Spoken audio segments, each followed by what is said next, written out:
Hey, what's up, guys? Your boy. I'm back. I'm a little bit late here to the party. Here to do my farewells. Trying to pay my contribute here to Akira Toriyama like everybody else is doing. I'm sorry, a little bit late here to it. There's a lot here that's been going on here, but I'm gonna dive real deep into this one, and I'm gonna try to make this as good as I possibly can, guys. It's definitely unbelievable to hear it. It's unfathomable. It's incomprehensible to hear about it. I heard about the news on March the 7th here. I was working, and throughout the most of that day here, I was, pretty devastated by it. For the past 3 days here, I've been thinking about nothing more than just Dragon Ball Z related, just all Dragon Ball Z related stuff. And man, obviously anime has a lot to do, a big part of my life, just as much as a lot of you guys do out there. It has a lot to do with your life. It defines you. It spoon fed you. It defined your personality and character. I never would have thought something like this would probably happen at a time like this. I mean, at the age of 68, I definitely at one point could have seen this happening to him at a very older age, maybe in the like 80s or so. That'd be understandable, but as of right now, it's like it's just it's something that was hard for me. Akira Toriyama is like the Stan Lee or the Jack Kirby of manga in a way, to a certain extent. He's the MJ. He's the Michael Jordan of shonen manga. He's the originator. He is the architect. He is the pioneer. He is definitely the pioneer of a lot of shonen anime.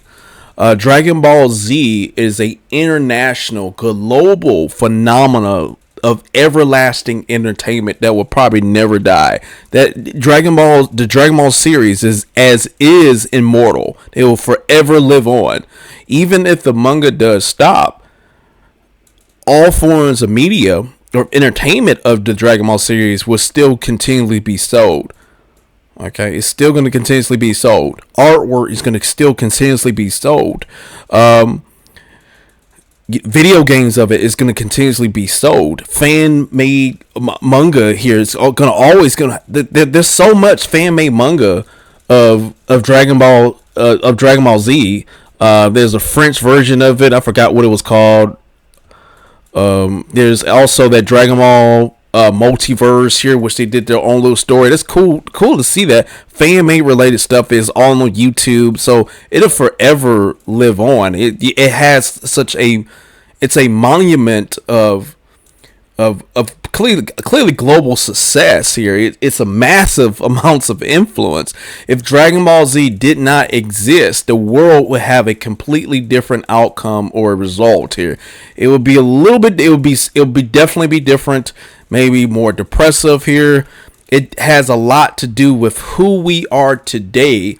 All Dragon Ball fans, any anime fans, has a lot to do with who we are today. It gave birth to a lot of shonen anime. It's the successor of shonen anime. Without Dragon Ball Z, there would be no Yu Yu Hakusho. There would be no Naruto. There would be no One Piece. There would be no Hunter x Hunter. There would be no Bleach. There would be no Toriko. There would be no Zatch Bell. There would be no Fairy Tales. It would have been none of those things here that exist today. None of that content would exist today. Even some of your own fan-made related stuff, none of that would have ceased to exist if it wasn't for Akira Toriyama that's creating it into existence. Don't get me wrong. It was given birth to by Journey to the West. That's where we got most of his inspiration from. Goku, meaning the Monkey King, Sun Wukong, is who he is today. He just took some of that idea, made it into his own creation, and just it's phenomenal. It's a marvel. It's a marvelous idea. It's so many words that can just immeasurable amounts of words and phrases that I can probably even use, even think of, or even articulate coming out my mouth as I speak today about how it did so much here for me here. It defined so much of who I was and a lot of other people. It's responsible for impacting millions of kids, maybe even billions of kids. kids, teenagers, that was, like myself from the late 90s to the early 2000s with the Dragon Ball Z experience here, man. Y'all, you guys just don't know and understand how much is where it came from. Don't get me wrong. I mean, in the 1980s is when I believe the Dragon Ball, I want to say 84 or so, maybe I'm wrong about that. That's when the Dragon Ball series actually kind of started. It started over there in Japan first, and then it slowly moved over here to the States. Now I don't have strong memories of Dragon Ball, but they did show Dragon Ball on Toonami. Toonami is what really sparked a lot of this. It really initiated the engine for us watching a lot of anime.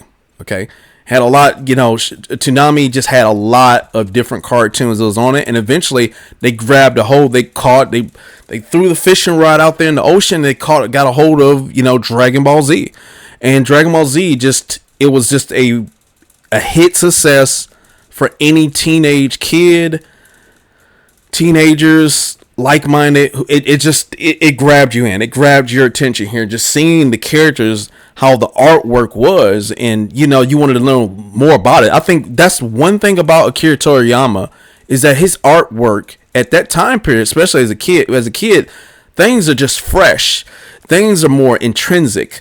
You feel more passionate about certain things. You're more attached to your emotions, right? You're young. You're young. You're going through the human experience here with a fresh perspective of life here. You have more of a vivid imagination.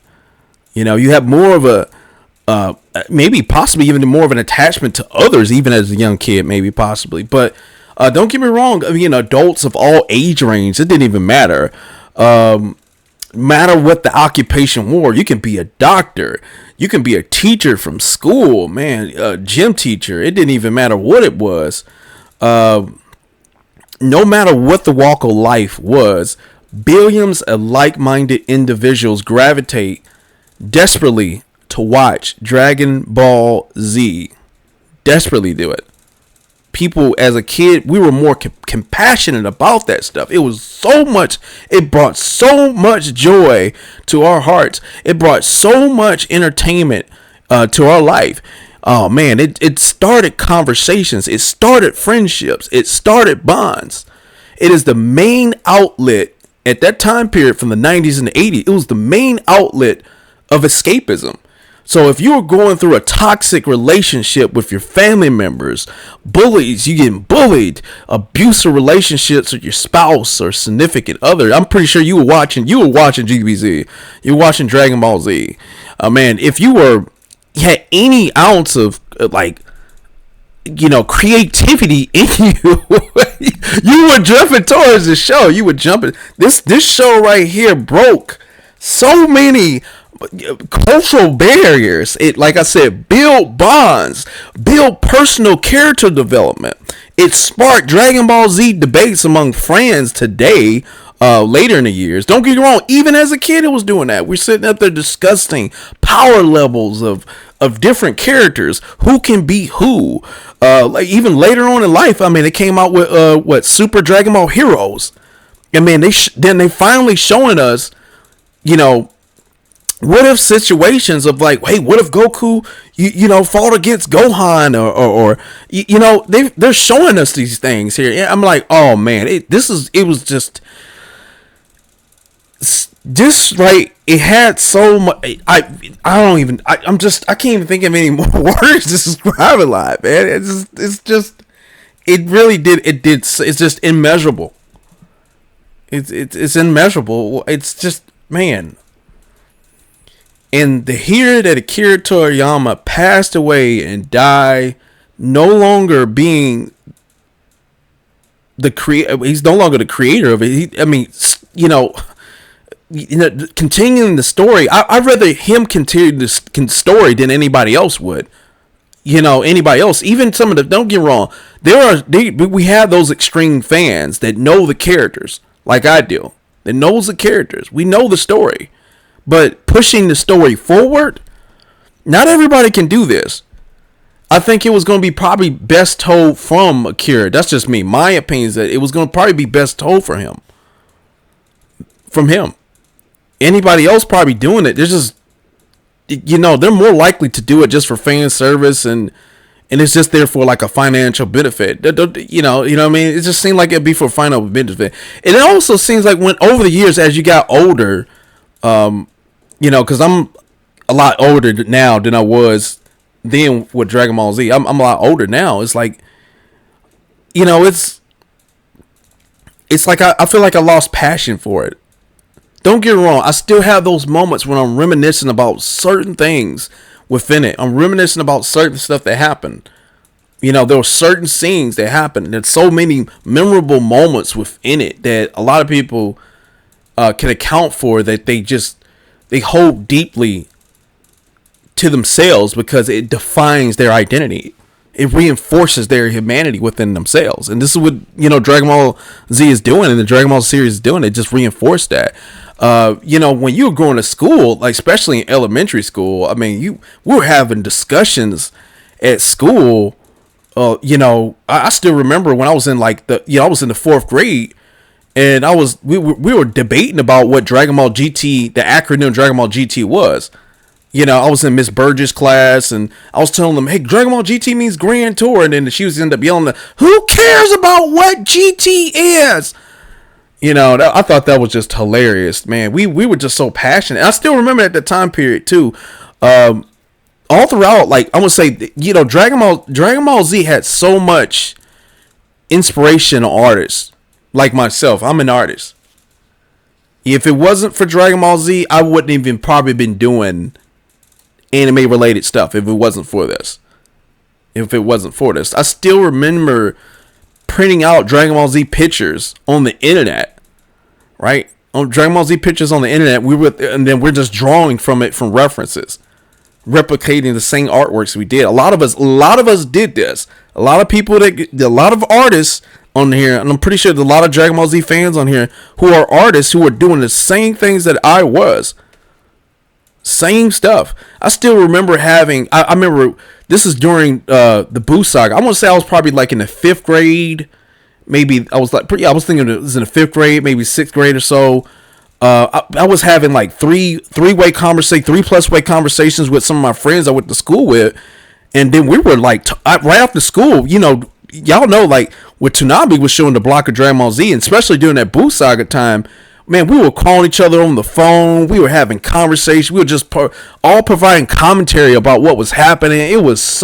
This was just a marvelous time to be alive during the late 90s. The early 2000s, where cartoons was really booming at its best. Now, the cartoons today, 2024, even in the 2010s, it doesn't even compare. It just don't even compare. Then, this time period is really where it's at. If you really wanted to get the most out of cartoons today, you got to be watching some anime. Like anything American related, it's kind of influenced a little bit more by politics. And I kind of don't, I really personally just don't want to watch it or anything. I really don't want it. But yeah, man, the artwork, the Akira Toriyama's artwork is so phenomenal.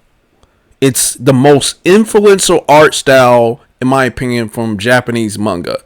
It motivated other people to draw a unique art style of their own. Oda, who's heavily inspired by Dragon Ball Z. Heavily inspired by that. They had their own unique version of it. There was basically, I mean, they paid the dues to their successor, whatever, of it, and they came up with their own art style. I mean, like that, again, as I told you, Akira Toriyama pioneered a lot of this stuff here, man. I mean, One Piece, it followed along that same footsteps. Naruto, they all had their own unique manga style, but Akira Toriyama's style, it was so, it's amazing, it's marvelous, spectacular. I mean, when a lot of people that drew Dragon Ball Z stuff, they're always trying their best to do it within the same Toriyama's art style. I still remember being in the 4th grade, and there was this rival of Dragon Ball Z art. His name was Cody. This guy was a phenomenal artist. I mean, he was a prodigy. He was probably about the same age I was, but he was like a professional at it. He was professional. I wanted to draw to the same degree. I wanted to on his level as he was, under the same art style as Toriyama. I still remember fell in the fourth grade, and then after that, within that time period, I just kept training. I kept drawing different, drawing Dragon Ball Z characters. I was always having problems with the eyes. I always had problems with the eyes growing up doing that stuff here, but I kept at it. I was crying a lot doing it, but I just kept at it. I mean, I was training like 10 times under gravity like Goku did, man.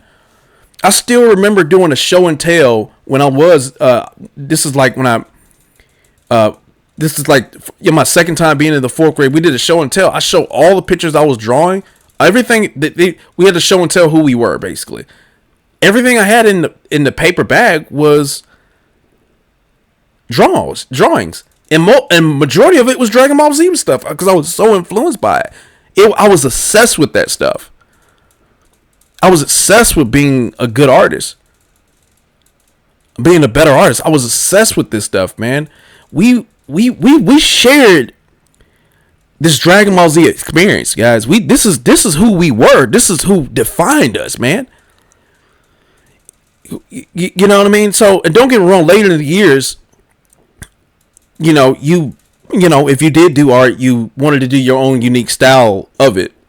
Your own unique style of anime, or own unique style of like doing, art within a anime reference here to it. And it's, I've yet to really merge my style as of yet. Over the years I lost a lot of passion to do art, but hearing stuff like this, right, man, it had a lot to do with who I was as a younger kid and growing up and up. This reinforces so much humanity within ourselves.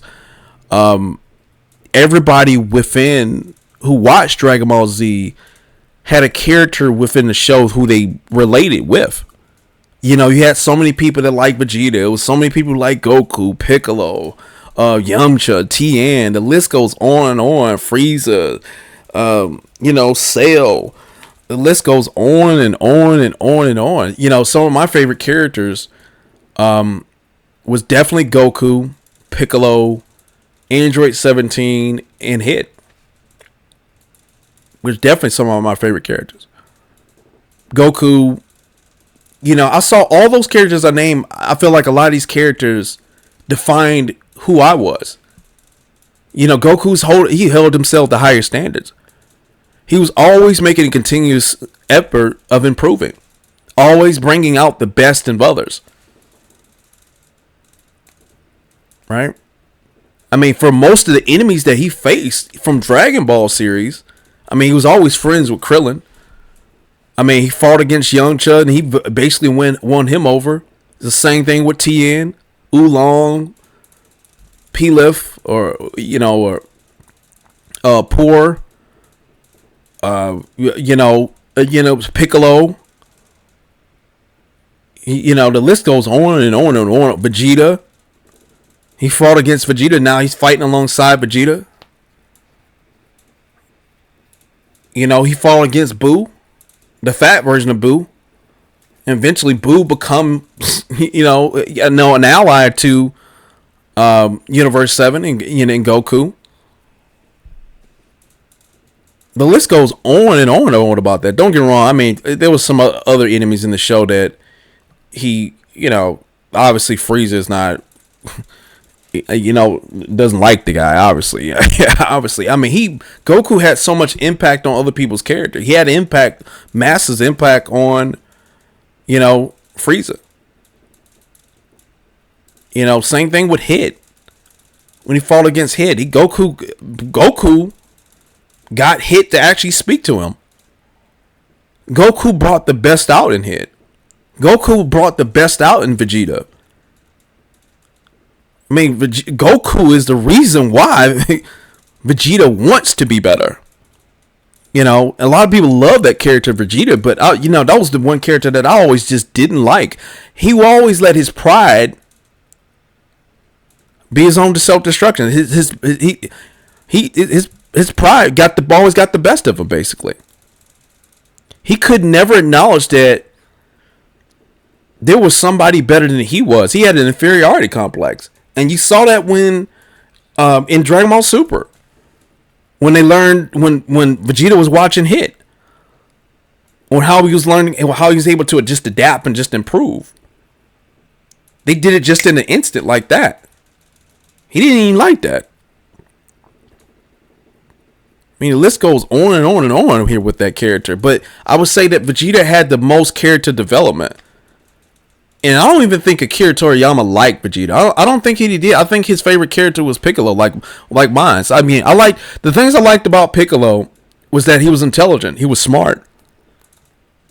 Right?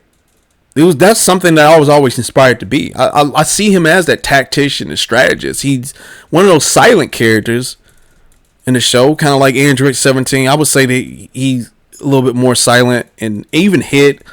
I put them kind of in that category, but Android 17 being observant, he's a fighter. I mean, Android 17 is a fighter. I see him as a warrior. I see him as a Z warrior. He's fighting for humanity. A lot of these characters learn from their mistakes, and that's something that I did. Hit when he fought against Dispo. These people learn from their mistakes. Goku versus Hit. The second round. Goku was learning. He was learning from. Come on, he was adapting to the situation. When he threw that energy punch here with his arm like that, this is just the storytelling from Akira Toriyama. Toriyama is phenomenal. It's amazing, in my opinion. It's simple. I don't think Akira Toriyama is caring everything about what everybody else is thinking, because he knew his character, and he was a spectacular character designer. He knew his characters better than anybody else did. He knew what's the direction to take everybody. Don't get me wrong. I mean, we as fans, we wanted some fan service. A lot of us want other characters like the other Z Warriors, like Krillin and Yamcha, Tien. We want them to have maybe potential transformation forms. Understandable. I wanted that for Piccolo too for the longest, and he finally did get one. They did a lot of good service here for it. I didn't like how they went about him getting that transformation form, but he did finally get one. He did finally get one. I think when it comes to shonen animes, maybe the story may not be as impactful as One Piece. It may not be the same thing. But I'm for sure, I haven't played any of the Dragon Quest games, Blue Dragon. I haven't played, or Chrono Trigger. I haven't played any of those games. And there's a new one coming out called Sandland. That's one of his mangas. I'm surprised they haven't did a Dr. Slum video game. That would have been nice to do, but but then again, that character's kind of a gag character, and you can do a lot here with that. You probably just break it. Probably the game would be broken if they did do it, but all those other contents that Akira Toriyama created, I've yet to touch any of that, but I'm pretty sure it's great. I'm pretty sure it's already great. Right. I just think that Akira Toriyama had a storytelling style that was easy to grab you in, with beautiful artwork, with a decent story to come along with it. What was so entertaining about Dragon Ball Z in the Dragon Ball Z series was seeing a character push past his limits, and he was fighting. We see a fight. A lot of people see a fighter within themselves. We want to conquer ourselves more effectively, right? A lot of us do want to be the best version of ourselves, and with Dragon Ball Z, I think that actually inspired and helped us to a certain extent, right? I think it inspired to help some of us to a certain extent. So it's just a sad thing to see that this is it.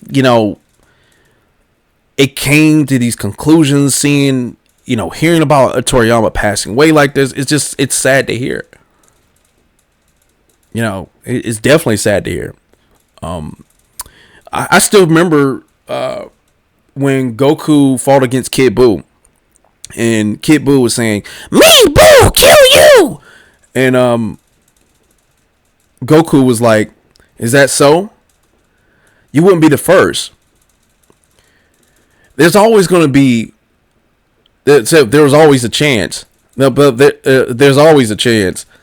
But what I represent would never be destroyed." I love that line. I think that line right there says a lot. I agree with it. Consistency, persistence, breaking limits, continuously improving, and getting better. That's something that you'll never take away from Goku. I remember in one of the Dragon Ball Z movies when Future Gohan was, that character like that was another cool character that was he was more like Goku than anything from the Dragon Ball Z movies. But when he was fighting against Android 17, 18, he was saying that, you can't win. You can't destroy what I really am. Even if you manage to kill this body, there's someone else stronger would surface to take my place. That's about legacy. It's about being a successor. It's going to take up his place and take up the mantle, the role. That took up the role as being Batman. To take up the role as being another Super Saiyan. Take up the role as being the hero. Right? That right there, that line, that script was so amazing right there. That right there was just beautifully done. And there's more. And there's more phrases within it that I can't think of right now. But it was so much. Even if you guys, the anime OST, at least the American Bruce Faulkner OST of Dragon Ball Z, that right there is just, it did so much service. It did so much duty. It did so much justice for all of us, man. When you hear the Japanese, don't get me wrong, the Japanese version of it wasn't bad, but I prefer the Bruce Faulkner version of it because the music was so touching. It was so emotional. It was form-fitting for every situation. Every situation. Some of my favorite things. Piccolo thing. There was a Goku Super Saiyan thing when he went Super Saiyan for the first time. Super Saiyan 3 Goku's thing. Perfect Sales thing.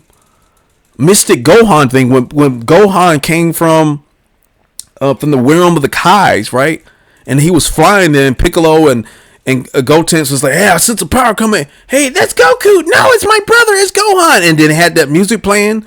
Oh my goodness. Phenomenal. That really hit that scene. That Mystic Gohan's thing was so heroic. When Pikkon and Goku were fighting against each other, or at least it was Pikkon versus Alibu in the afterlife. This is after the Cell Saga. There was that Pikkon thing. It was amazing. Amazing. Marvelous. It showed how intense and that battle was. There was another thing from from the Dragon Ball from the Dragon Ball Budokai Tenkaichi 2 here. That was called Lost Courage. Oh, I love that thing here too, man. It's like these people who did that stuff, who did the work for it, it's still, to me, it's still associated with it. The list goes on and on about the things. Super Boost thing, it's all amazing. It was all amazing. I'll say one good moment that stuck out for me in the series was when Vegeta gave respect to Goku, and this is during the Buu Saga. That was like one of the most memorable moments here for me, because I never did like that character Vegeta. As I told you guys, he let his pride to get the best of him, but seeing something like that, him saying that, "All right, Kakarot, you're the best," it's like, and just going through, he was becoming this meta thinker at this particular moment, thinking as to why is it that I couldn't be as good as Goku was. and he acknowledged the fact that he was better than him. That right there, that provided, so it did justice for Vegeta there. I gave him more. This is where I started to give him his respect right here during this moment. And then later down the line, when it got to Dragon Ball Super, when Vegeta was teaching Kaba, I gave him more respect then. And when in the manga where Vegeta was on Planet Namek again, he killed some of the Namekians there. But then now he's saving them. He had so much growth out of anybody in the series, so much of it. Don't get me wrong, Android 17 had growth too. He had some growth in, and it was pretty much, it really showed in the Tournament of Power. You could tell Akira Toriyama definitely had designs, at least a character development for his character during this time period. The main reason why Android 17 moved on as a park ranger, because he wanted to contribute to Android 16's life. And Android 16 loved nature. He loved life. And he was playing contribute to that. That right there is touching. This is character development, in my opinion. This is character design. Don't even get me started with the Dragon Ball games, man. I remember my first Dragon Ball game that I ever touched was Dragon Ball GT Final Bout. Now, before that, I still remember I still remember when I was in elementary school, I met this one kid that talked about Dragon Ball Z. Me and him talked about it so much. He said he had all these Dragon Ball Z video games. And I'm like, man, just hearing all that stuff here, I was like, hey, I wanted to play. I was so obsessed about Dragon Ball Z. I wanted to play the video games here for it. Wanted to play the video games. He said he had all these type of video games and he was going to bring it to school tomorrow and I'm just going to let you hold it. It came out for the PlayStation. I'm like, wait, what?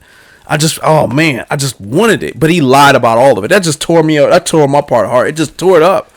But Dragon Ball GT Final Bout, that's the first one I played. And that one was kind of difficult to play. Looking back on it, it's kind of difficult to play. There was Dragon Ball Z Legends. I still remember buying I bought a PS1. If you were an import gamer like I was an import gamer where we imported it in, and you had to mod your PlayStation 1 in order to play it.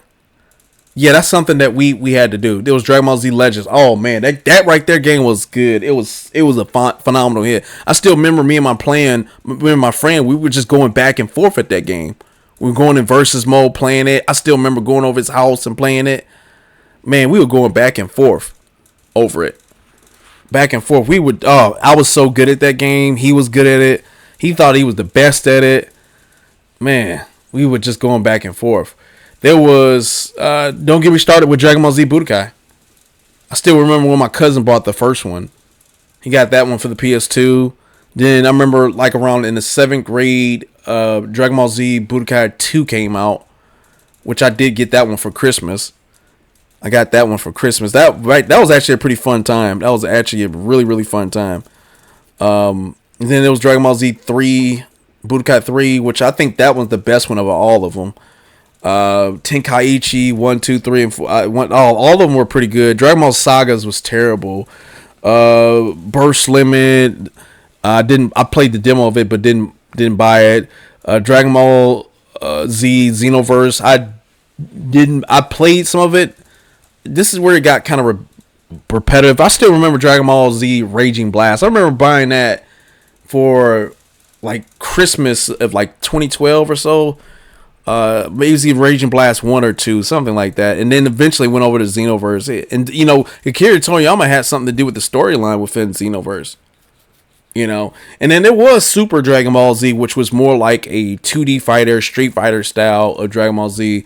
This is where I'm a fan of fighting games. I love fighting games. At that time period, I didn't know how to play fighting games when I played this game. But yeah, it was definitely, when I look back on it, it was definitely kind of like a hit success. Then there was Dragon Ball Z Fighters. Dragon Ball Z Fighters, man, that's right. That really did the most amount of judges here for 2.5D versions of Dragon Ball Z games. Hopefully they do another Dragon Ball Fighters game, maybe like a part 2, but Dragon Ball Z has so much impact on the world. It's so many different forms of media when it comes to Dragon Ball Z. There is live actions. Didn't even see the movie and never will see it.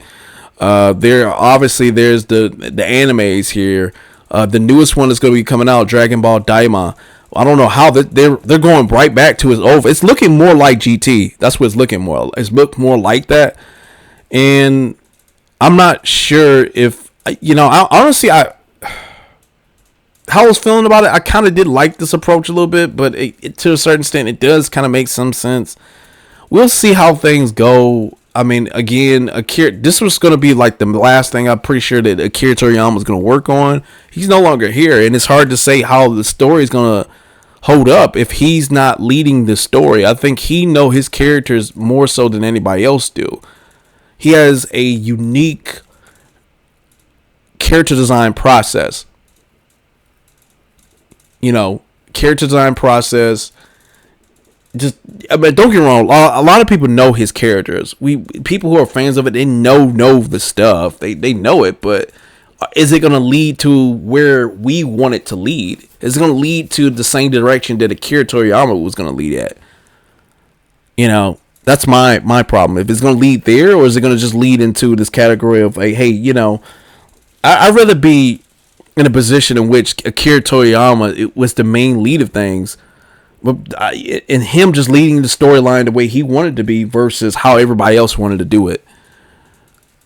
Don't get me wrong. They're going to probably do the fan service. They're going to do whatever they can to milk as much as profit and money out of it as much as they possibly can. They're going to do that.